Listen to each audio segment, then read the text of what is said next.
Hello, thank you.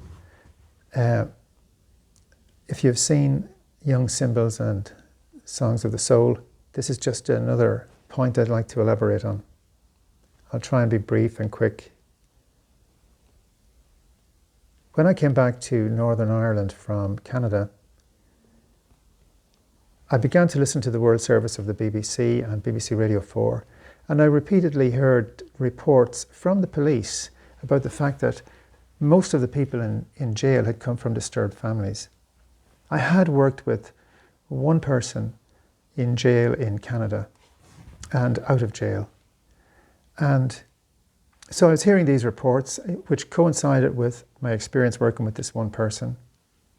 And then I got asked by the NHS to work with a child for a specific reason, which I did, and it was a good outcome. But during my time there, I spoke to many of the workers in the NHS who were working with disturbed children, social workers and psychiatrists and psychologists. And one day the conversation was about what was going to happen to these children. And we're talking about, in my group, it was 7 to 10-year-olds or something like that. And it was said that 1/3 of them will end up okay, 1/3 will end up in the adult psychiatric services, and 1/3 will end up in prison. So this is consistent with what the reports you're hearing from the media about what kind of people are in prison.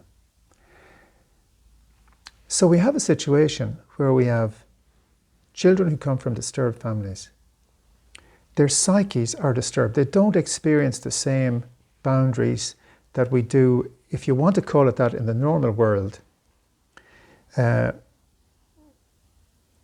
so when they become 16 or 17, they act out because their psyche doesn't have the same boundaries that the normal people have, in inverted commas. And they act out and they get punished for, in a way, our neglect here. Because we know that if we put more therapy and social services into areas, we know if we give more employment that this situation won't be happening so much. So they have been deprived by the system to begin with. You might blame their parents if you wanted to blame somebody, but you certainly can't blame the children. And yet they end up here and act out because of what they're deprived of here, and they get punished and put in jail. And I think it was Amnesty recently described the conditions in British jails as very near to torture because of the overcrowding and the violence and the lack of facilities. So the idea that most of the people in jail are innocent is hard to take on. You know, I found that difficult idea to accept, but it made it easier if you realize this, that what people need up here, if they're acting in such a way that society won't function if that behaviour is allowed to continue, which is true, these folks then need containment. So they need to be contained, maybe need to be in prison. But if we're going to do that, we should do it with respect. And that the prison service should not be seen as punitive, but it should be there to make up for what they've missed here. And there's another point I'd like to make about this. And I'll show you now a bell curve. This is the curve for the distribution of a normal population. Any group of normal things, people or animals or anything, we'll say 90% are within the body of the bell and 10% are at the edges where the bell turns out. And you can't have a population without that. You can't have a population of 90% are within a certain boundary without having some who are outside it. Now, I'd like to include in this people with physical disabilities as well.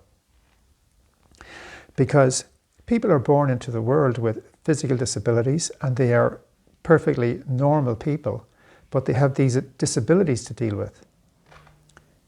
And my point is that we can't have our normal part of the curve without there being people at the edges of the curve.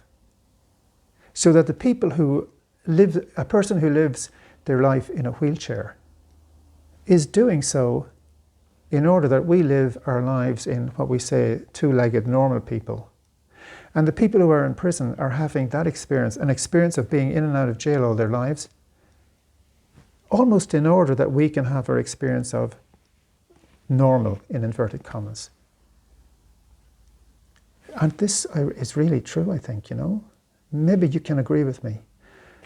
And maybe, you know, if we began to think like that, and people in prison, and I hope I haven't offended someone in prison because they could see it differently, and I am sorry if I have offended anybody. It is not meant, but I happen to believe what I'm saying. And if people in prison knew that we could actually acknowledge, in a sense, with gratitude even, that they are the people who are having this experience for the rest of us, if you know what I mean, that they are really our brothers and sisters, that, you know, this connection is real, they're part of us. If they knew that, maybe they'd be more open to coming back into the fold, if you like, more open to stepping back into what we might consider normal, and that we would be more ready to accept them in that way too. Anyway, these are some ideas I thought it was worth sharing with you. Thanks.